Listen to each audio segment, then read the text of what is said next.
తెలంగాణ వచ్చింది, తెలంగాణ వస్తే మన బతుకులు బాగుపడతాయి అని మనంతా తెలంగాణ ఉద్యమంలో సీరియస్గా పాల్గొన్నాం. మరి ఎక్కడ ఏ బతుకులు బాగుపడ్డాయో ప్రభుత్వం ఒక వైట్ పేపర్ పబ్లిష్ చేస్తే బాగుంటుంది. నేను మల్లన్న గారిని రిక్వెస్ట్ చేస్తున్నా, ఈసారి కౌన్సిల్లో ప్రభుత్వం ఎట్టి పరిస్థితుల్లోనైనా బీసీల స్థితిగతుల గురించి ఒక వైట్ పేపర్ పబ్లిష్ చేయాలి. గత 12 సంవత్సరాలుగా అంతకు ముందు బీసీలు పరిస్థితి ఏ విధంగా ఉంది అన్న దానిపైన ఒక వైట్ పేపర్ పబ్లిష్ చేయాలి. బీసీల సమస్యలను ఆ వైట్ పేపర్లో డీటెయిల్డ్గా చర్చించి ఆ సమస్యలకు ప్రభుత్వాలు ఏం చేశాయి అన్న విషయం కూడా ఆ వైట్ పేపర్లో రావాలి. ఇక్కడ మీకు ఇంకో విషయం చెప్తాను. అదేంటంటే గత కొన్ని సంవత్సరాలుగా మనం చూస్తున్నాం, బీఆర్ఎస్ ప్రభుత్వాన్ని చూసాం, ఇప్పుడు కాంగ్రెస్ గవర్నమెంట్ చూసాం. కాంగ్రెస్ గవర్నమెంట్ రాహుల్ గాంధీ నేతృత్వంలో దేశంలోనే సామాజిక న్యాయం నెలకొల్పడానికి ఆ రాహుల్ గాంధీ సూచించిన కామారెడ్డి డిక్లరేషన్ను ఎన్నికల ముందు కాంగ్రెస్ పార్టీ ప్రకటించింది.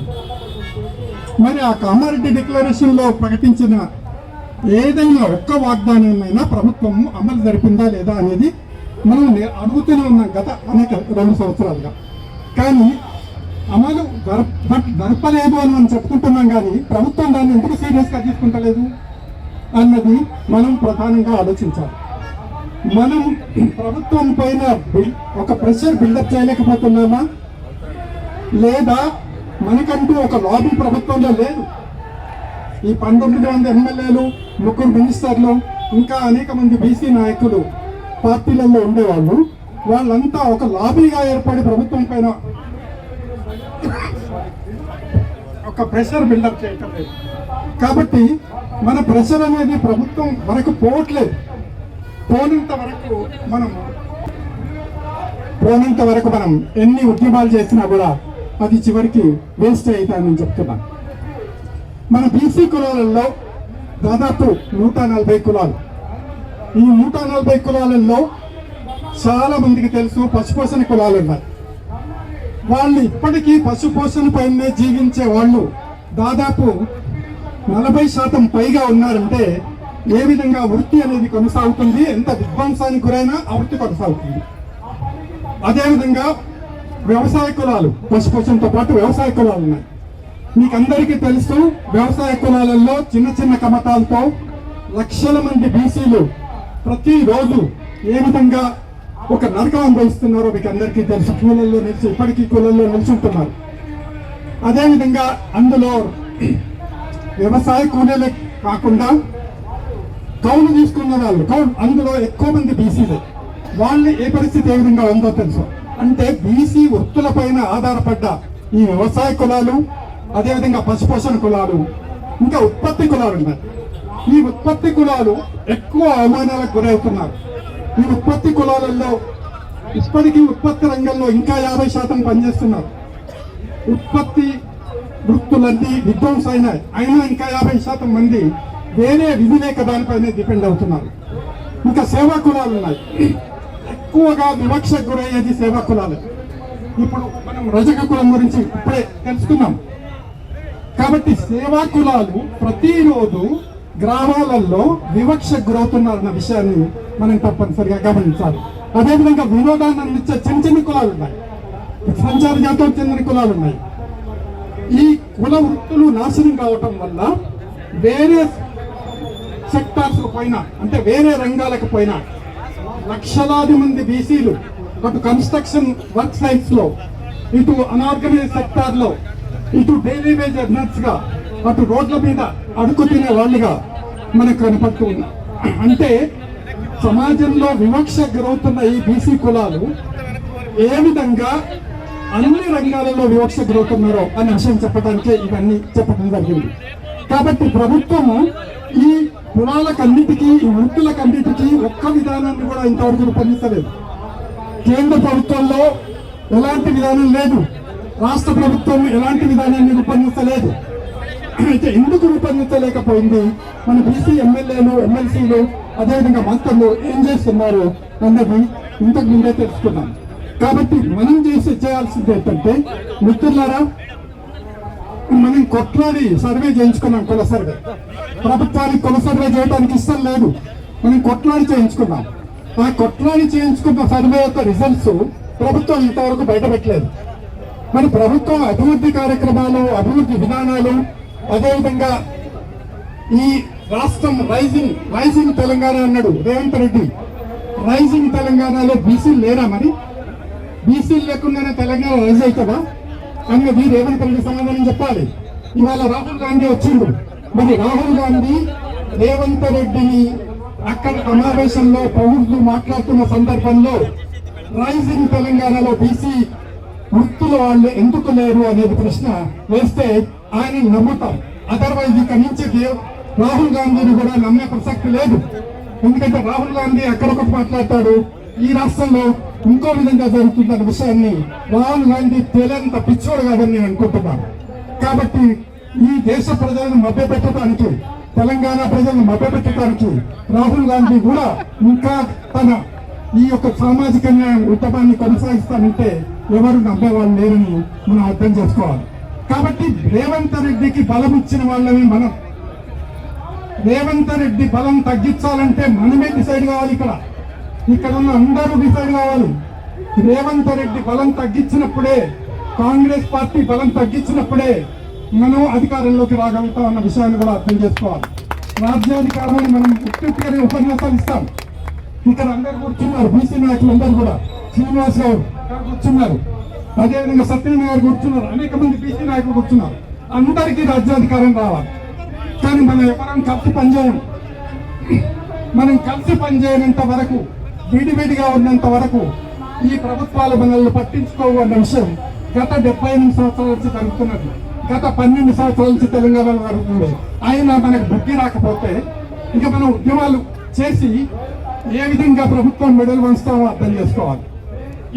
దీన్ని సీరియస్ గా ఆలోచించాలి. ఇక్కడ ఉన్న వాళ్ళందరూ కూడా సీరియస్ గా ఆలోచించినంత వరకు మనం ఈ ధర్నా చౌక్ లో ఎన్ని దారుణాలు చేసినా ప్రభుత్వం పట్టించుకోదు. ఎందుకంటే ఇప్పుడు ఇంతకుముందు తెలుసుకున్నాం, 2 నెలల పసి బిడ్డ మరణానికి కారకులు ఎవరనేది ఈ గవర్నమెంట్ ఇప్పటి వరకు గవర్నమెంట్ గుర్తించలేదు. అంటే గవర్నమెంట్ ఇక్కడ ఎంత ఫెయిల్యూరో ఈ కులాలు ఉన్నాయి కదా, బీసీ కులాలకు ఫెడరేషన్లు ఉన్నాయి కదా, బీసీ కార్పొరేషన్ ఉంది కదా. ఈ 2 సంవత్సరాలు బడ్జెట్ లో అసలు 0 బడ్జెట్. ఈ కార్పొరేషన్లకు, ఈ ఫెడరేషన్లకు అసలు 0 బడ్జెట్ ఉంటుంది ఎక్కడైనా. కార్పొరేషన్లకు, ఫెడరేషన్లకు ఈ కాంగ్రెస్ గవర్నమెంట్ 2 సంవత్సరాలు 0 బడ్జెట్ ఇచ్చింది. 0 బడ్జెట్ ఇస్తే ఖర్చు పెట్టడానికి వీలుండదు. ఎక్కడైతే బడ్జెట్ అలాట్ చేసిందో అందులో వాళ్ళు మొత్తం బడ్జెట్ లో 1% మాత్రమే ఖర్చు పెట్టింది బీసీలపై.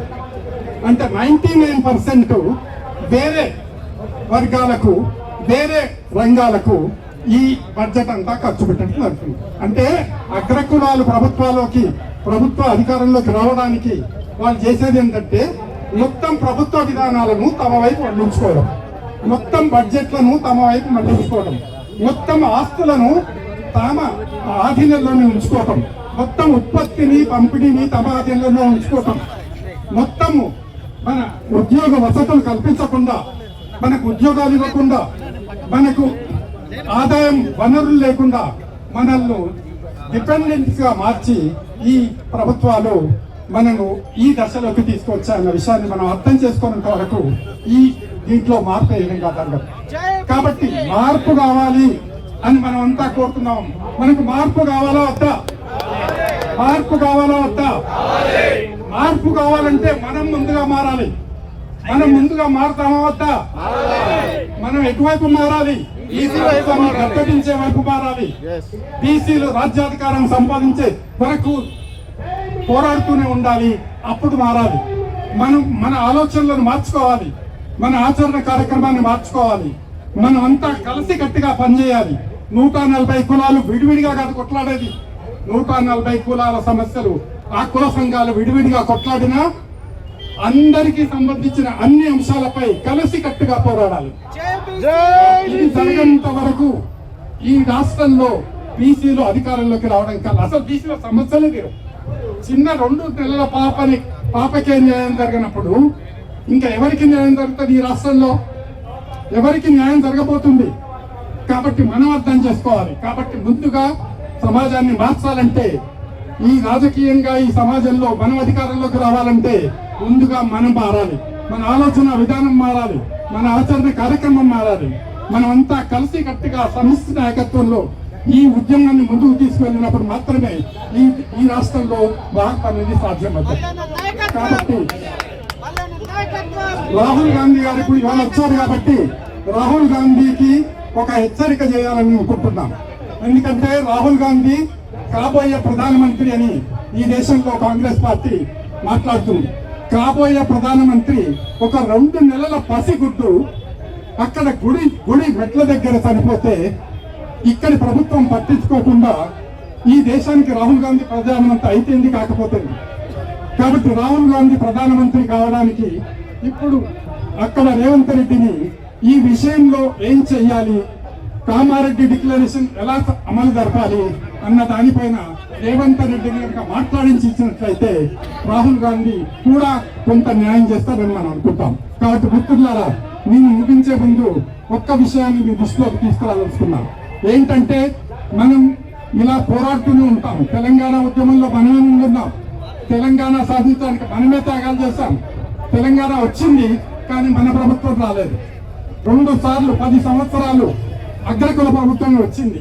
ఆ తర్వాత అగ్రకుల ప్రభుత్వం, వెలమ ప్రభుత్వం మనం ఓడించి కాంగ్రెస్ పార్టీ న్యాయం చేస్తుందని అనుకుంటే కాంగ్రెస్ ప్రభుత్వాన్ని తీసుకొచ్చిన వాళ్ళని కూడా మనమే. అయినా కాంగ్రెస్ పార్టీ వచ్చిన తర్వాత ఈ 2 సంవత్సరాలలో అంతకుముందు 10 సంవత్సరాల కన్నా ఎక్కువ పీడన బీసీల పైన చేస్తూ వచ్చింది. కాబట్టి బీసీల పైన జరిగే ఈ పీడనను ఇక్కడితో పుల్ స్టాప్ పెట్టాలంటే మనం రాబోయే 3 సంవత్సరాలు ఈ ఉద్యమాన్ని ముందుకు తీసుకువెళ్ళాలి. ఈ ఉద్యమం చివరికి ఒక రాజకీయ ఉద్యమంగా మారి రాజ్యాధికారంలోకి బీసీలందరూ వచ్చే విధంగా మనం ప్రయత్నం చేసినప్పుడు మాత్రమే తెలంగాణలో